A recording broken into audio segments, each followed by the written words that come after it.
It's okay not to be okay, but I promise I'm trying. By rayrae118. My personal redo. Chapter 6.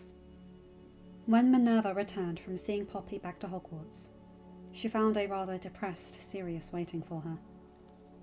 Not wanting to find another chair, she simply sat down on the edge of the bed, lightly resting her hand on top of Harry's free one, mindful of the healing process taking place under the skin. She allowed her stern mask to fall, showing the very real worry that she felt for the son of two of her best friends. Poppy said it'll be alright.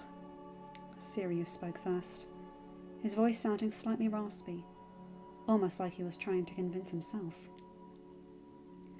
Minerva just nodded.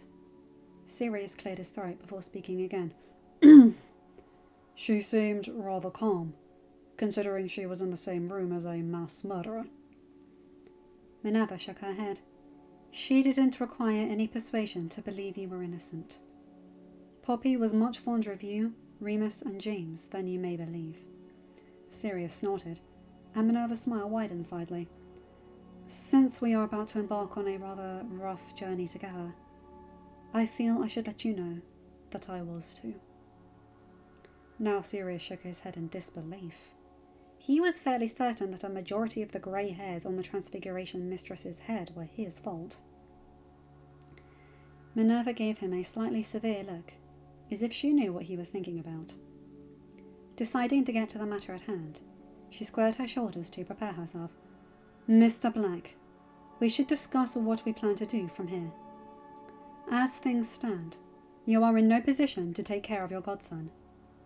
I have begun the process of getting your name cleared, but I do not think it will be a fast process. Sirius nodded. There was nothing surprising in that.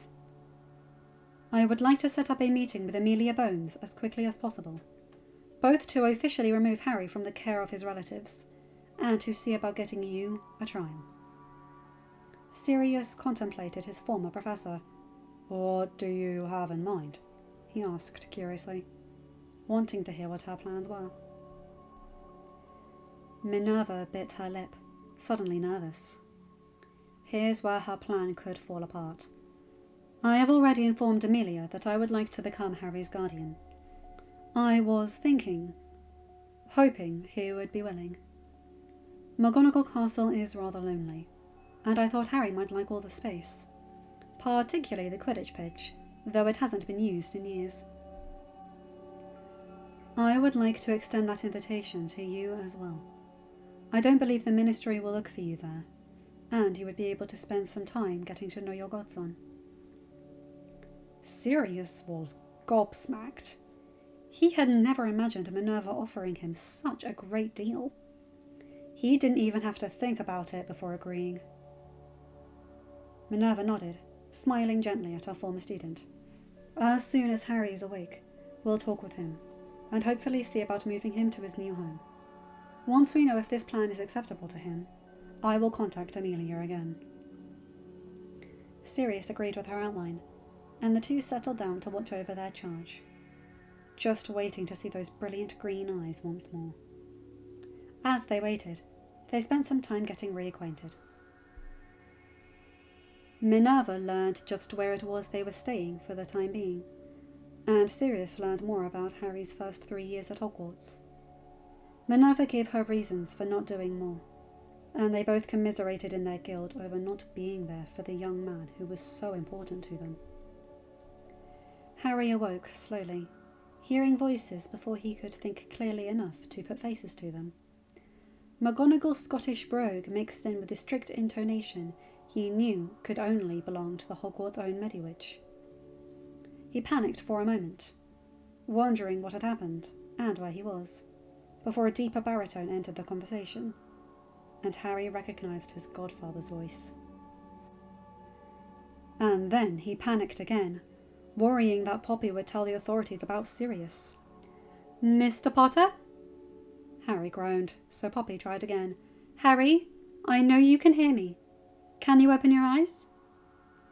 It took a few moments, but eventually he was able to raise his lids just a little.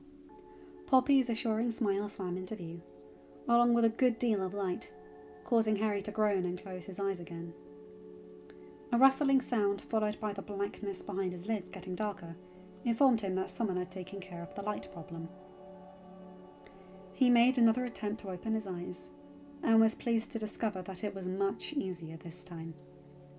Poppy was at his side, checking his vitals, and doing something to his chest. He felt the same prickly pins and needles sensation that he would forevermore associate with Scaligro.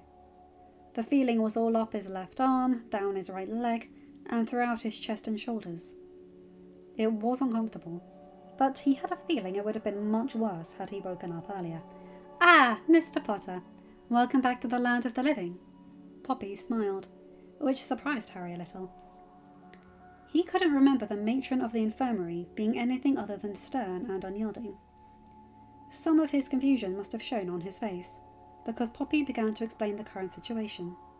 As she finished up with her assessment, "You've been unconscious for a little over a day. You suffered from a moderate concussion and several broken bones. In addition to healing those injuries, I have also begun the process of dealing with several older maladies that went untreated, which is why you are feeling the Scaligro in your leg as well as the arm and chest." Her voice grew softer and more compassionate as she continued. "I can't see what I can do about the scars, but we thought it would be best for the investigation if we got some photos of those first." Harry grimaced, looking down, ashamed. A pressure on his right hand had him looking over, to the understanding eyes of his godfather. Sirius gave him a comforting smile. "We've all been talking, Harry, and we've got what we think is a pretty good plan worked out, but we'd like to run it by you first, to see what you think. We'll talk about that when you're a little better, though. All right?" Harry nodded, his eyelids already drooping. Poppy put her wand away and stood back, brushing herself off. "Why don't you get some more rest, Mr. Potter, and we will talk when you wake up."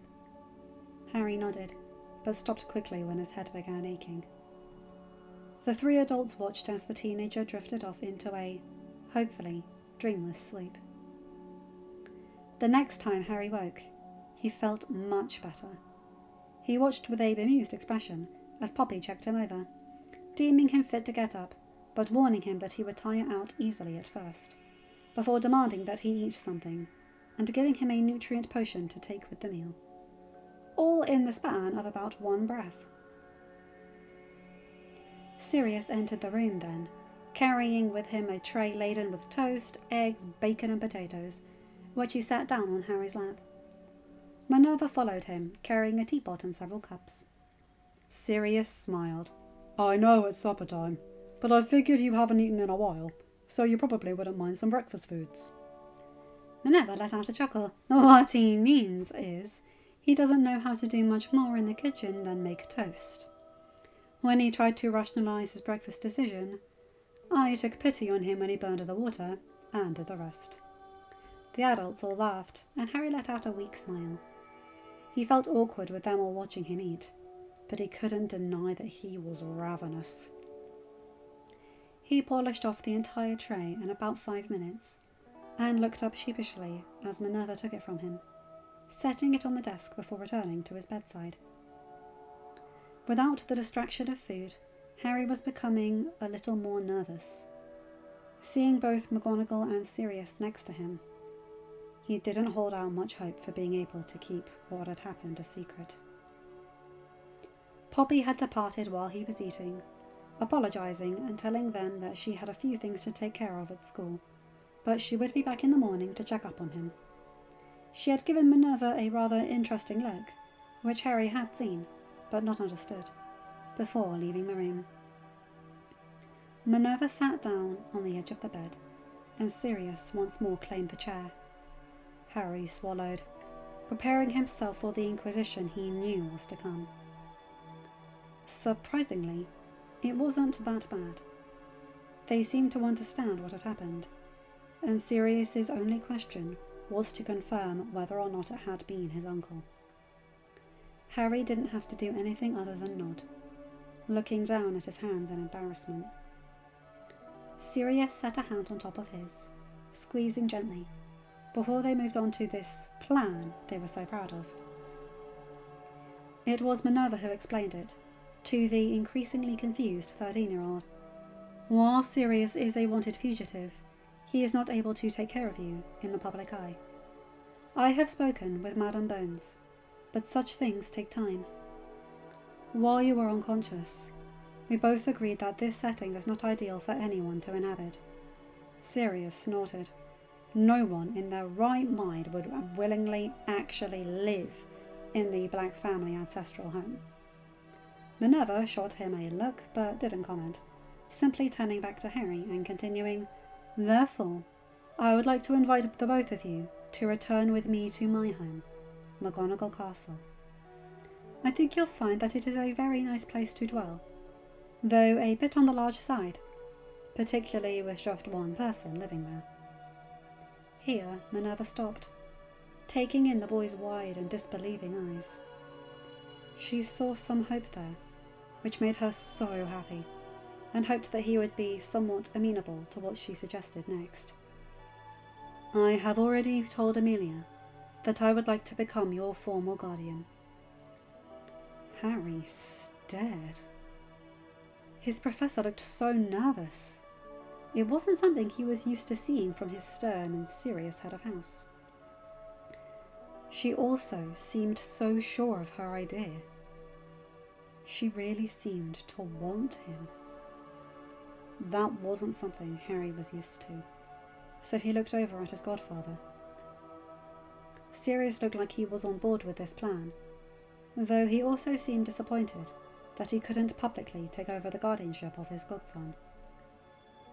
Looking back at the Transfiguration Professor, Harry swallowed again. His eyes lowered, almost of their own accord, and he asked quietly, his voice hesitant, Why?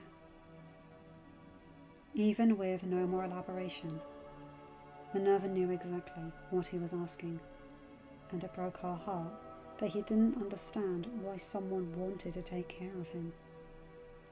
She shifted forward slightly and rested a hand on his shoulder. Harry, she started, and waited until he looked up. I know you've always seen me as your professor, but I've never seen you as just another student. And it has nothing to do with that scar, Mr. Potter, she clarified, and gave herself a mental pat on the back when she saw him relax slightly.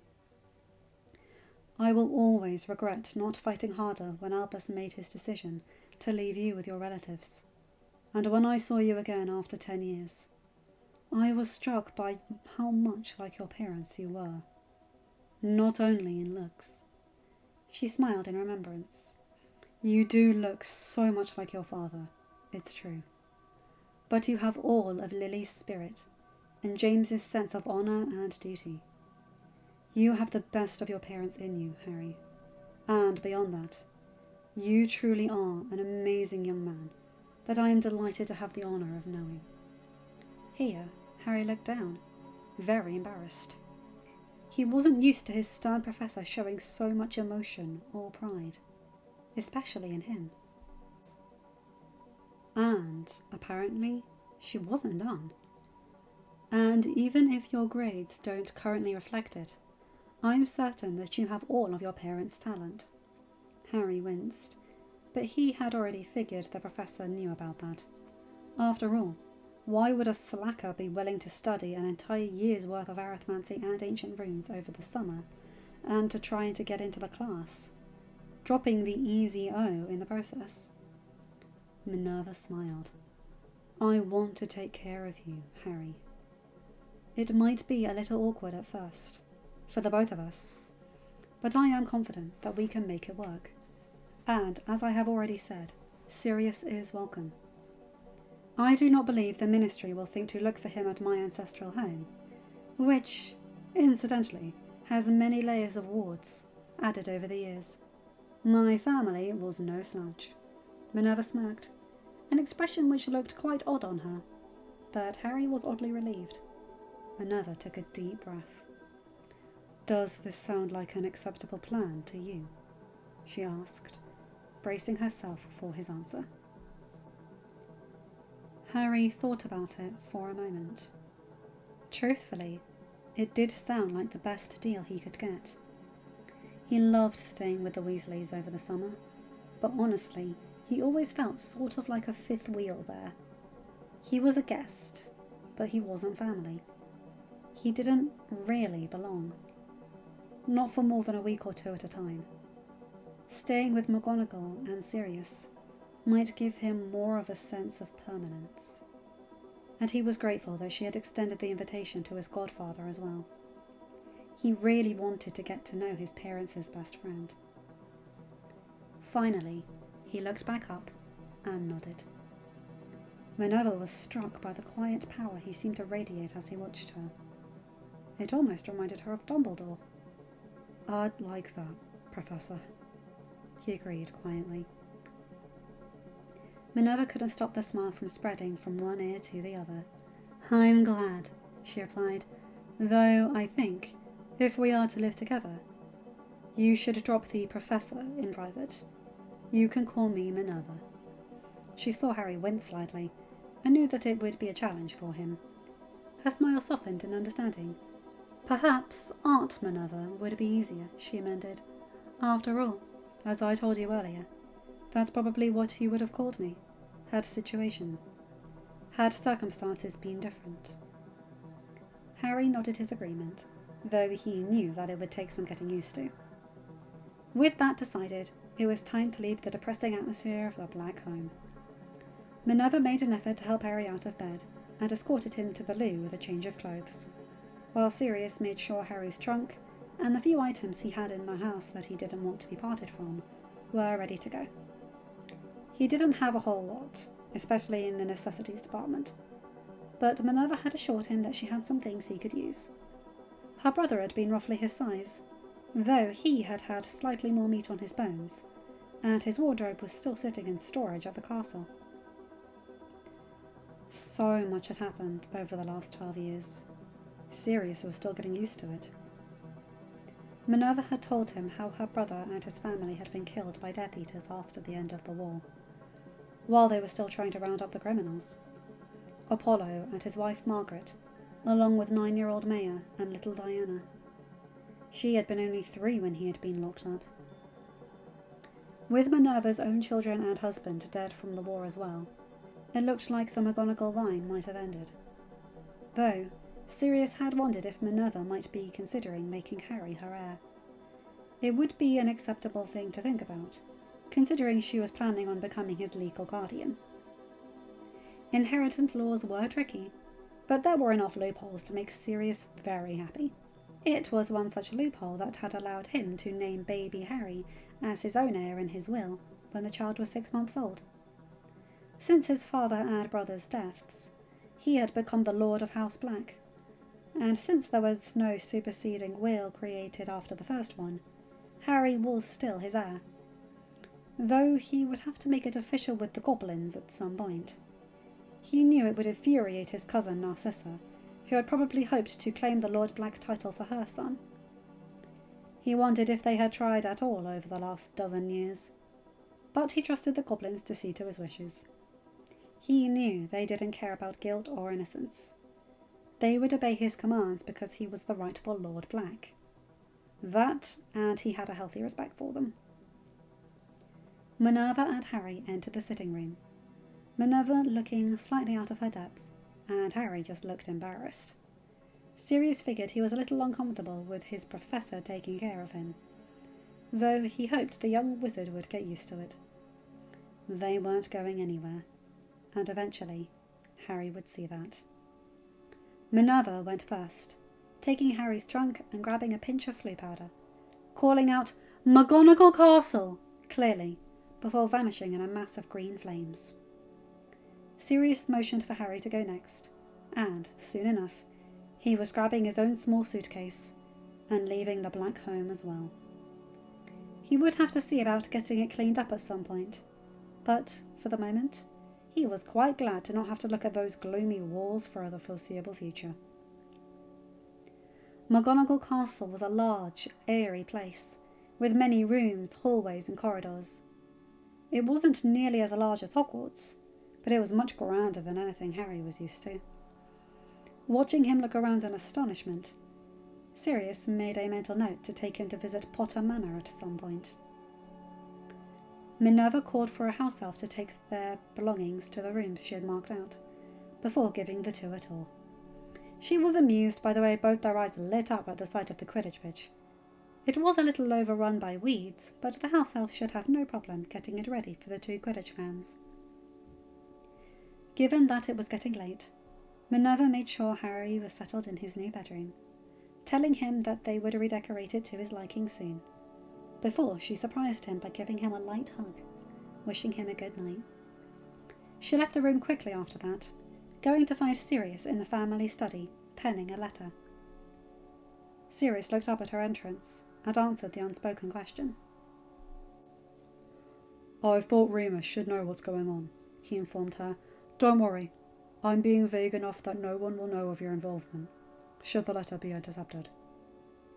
Minerva nodded her approval and walked over to a shelf, pulling out a few pieces of parchment for herself and a quill, before heading to the other desk in the room.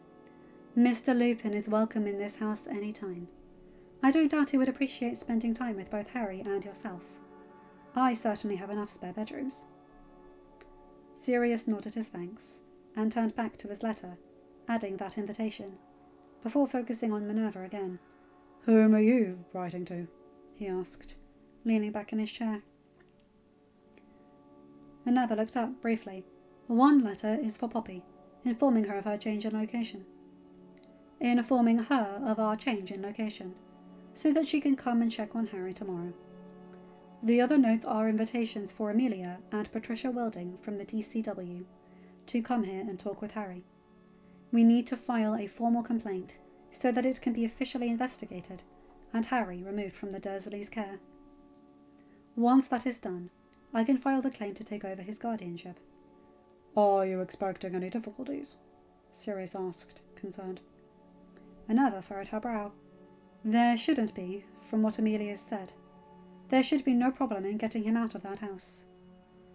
The only issues may arise over the question of guardianship. If we do this quickly and quietly, by the time anyone tries to protest, it should already be taken care of." Sirius nodded and waited for Minerva to finish her missives before the two headed up to the owlery together. Minerva had told him that she had several owls, and one would certainly be able to deliver his letter. However, they both received a shock in the form of a snowy white owl staring down at them from the rafters, looking rather pleased with herself. "Hedwig!" The owl swooped down to land on Sirius's shoulder, and he chuckled. "I don't suppose you'd mind taking this letter to Remus Lupin for me?" he asked, still smiling. Hedwig just stuck out her leg expectantly. Sirius tied the letter and watched as the smart bird flew off. Once Minerva had sent her own letters on her way, the pair made their way back down to their respective bedrooms. It had been a long day, and tomorrow promised to be longer still. End of chapter. Hi guys, hope you enjoyed that one. Oh, I like this. They're all getting situated. They're starting to move. Harry's finally away from the Dursleys. They just have to make it legal. I love that. It makes me very happy. Harry deserves that happiness. Anyway, you guys know the drill. Like, comment, and subscribe, and hit that bell to get notified whenever I upload a new video. Have a good day, night, or whatever time zone you're in. Bye, my guys, gals, and non-binary pals. I'll see you in another video. Take care.